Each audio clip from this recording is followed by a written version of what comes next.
Welcome to MarcusG.tv. I'm Chef Marcus Guiliano. I'm a chef on a mission. Today's mission is food fraud. I've seen it for years. I've seen it for almost 20 years. Just downright food fraud. Chefs just downright lying to your face and then turning around and bragging about lying and about increasing profits by substituting other food in. It is very, very rampant in this industry, massively rampant. And I want to share an experience that I had the other day where I watched a chef do it right to customers' faces, right to their faces. And I'm like, you got to be kidding me. But people just believe, because why wouldn't they trust a chef? Why wouldn't they trust a restaurant? It's sickening. So about 2 weeks ago, there was an article that came out in Tampa Bay. Tampa Bay had a newspaper there that did an undercover investigation and found out something ridiculous, like 9 out of 10 restaurants were just flat out lying about the farms they were buying from, where they were sourcing their seafood, the ingredients, organic, whether it wasn't. It was really great because the person who did this actually went back and investigated the farms. You go to the restaurant and you say, okay, the restaurant is using, Applejack's Smith's farm for their pork, and it's on their menu. So this reporter went to Applesmith Jack's farm and said, hey, I see your pork's at, so-and-so's restaurant. And they were like, well, no, it's not. We don't sell to them. We don't even know who they are. And they did that repeatedly with restaurants that were flat out saying, farm to table, here's the farm we're using, here's the seafood we're using.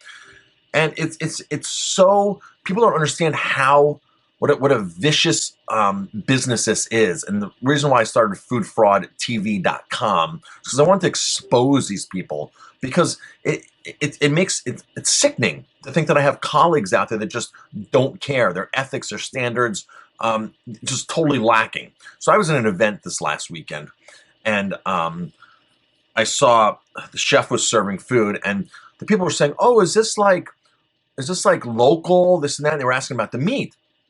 And as the guy's sitting there with a U.S. Foods hat on, U.S. Foods hat is the second largest company in the country that distributes food to chefs. They're like Cisco. They're right behind Cisco as far as what they cover, the amount of sales they do, and all the products they do. Now, as a general rule, I don't order from these big, massive companies because they sell everything and specialize in nothing. So I've never ordered from Cisco, never ordered from U.S. Foods, or when it was Alliant or Kraft.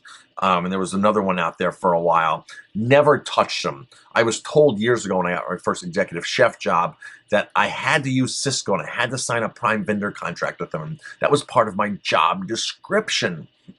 And I said, here's why I'm not doing it. This is the food you want, and this is where I have to buy the food that you want me to serve. I can't call Cisco for fresh local morel mushrooms, porcini mushrooms. I can't call Cisco for the type of seafood I want to use. I can't call Cisco for the freshness of produce and for linking up the farms. I need to call the farm. I need to call a produce company that's connected with all the farms already. I need to call a specific seafood company if you want sustainable seafood. So you're asking me to do one thing, and then you're telling me that this is where I have to buy my food from. And it just didn't work. And they got the picture, and they understood, and they listened to me. And I was only 24, 25 at the time when this happened.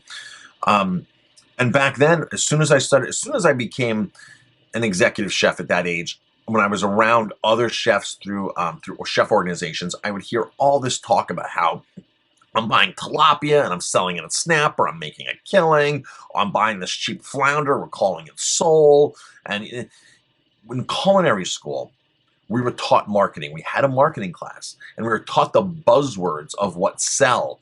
And a lot of chefs look at these buzzwords of what sell, and they'll think, oh, fish is fish. Oh, salmon, salmon. Comes from the ocean, it must be wild. Or, no, it comes from the ocean, and I'm definitely going to call it wild, even though it's really not wild. I'm going to make extra money on it. So this chef, customers were asking him, and they were like a little confused, because he was like, our food comes from farms, is what exactly he said to them, as he's wearing a U.S. Food Service baseball hat. The person was like, well, is the meat hormone-free and antibiotic-free? He's like, well, it comes from farms. Of course it is. Then they go, well, what farms? The person asks, well, what farms? He goes, well, it's processed, through processors. And the person said, well, are you, is that you sure? I mean, where is this exactly? He's like, well, all of our stuff, everything on our menu comes from farms.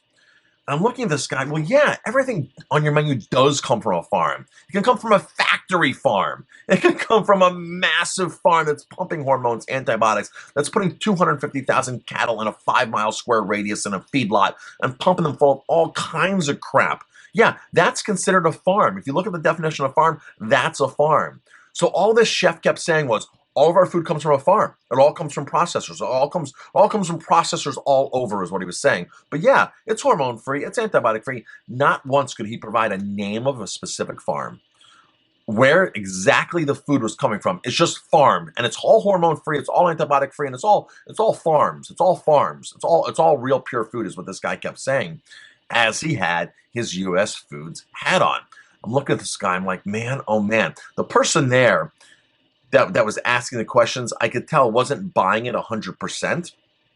But I got to tell you, the average consumer be like, oh yeah, all their food comes from farms. Oh yeah, all their food comes from like these processors, these local processors here and there and this and that. And man, oh man, you have the audacity to wear a U.S. food service hat and then tell your guests that all of your food comes from farms?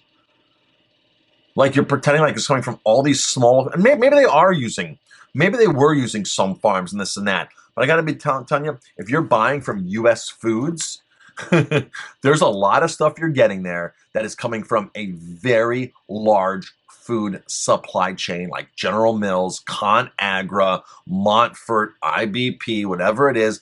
There's that's where they make their money, people. These companies, it's like Whole Foods. Yeah, Whole Foods has some organic foods and they have some better foods, but they're making their money from like Cocoa Bumpers, which is owned by PepsiCo, right? That's using, who knows what they're using. They're making their money from the larger commodity, so-called organic or so-called natural foods. U.S. Foods is making their money off of all this cheap food that is massively produced. And that's the bottom line. Yeah, they might have, oh, we have quail from this farm in Iowa. Well, yeah, so does Cisco and so does U.S. Foods and so do 3 or 4 other vendors. Because this so-called farm is a larger farm. They might be doing something a little bit better than another quail farm or a chicken farm. They might have Bell and Evans chickens. They might have something that say, oh, well, this is a farm. This is a farm, right? It's amazing what these chefs do. Totally flat out amazing. And none of this stuff shocks me. It's just keep asking questions, and demand exact names. Demand exact names. I'm going to link up the article from that Tampa Bay newspaper that went in. I'm also going to do a video on that very soon. I just have been so swamped and so busy that I haven't had time to do it. I'm also a race director for the local 5K, 10K race, which is consuming a lot of my time.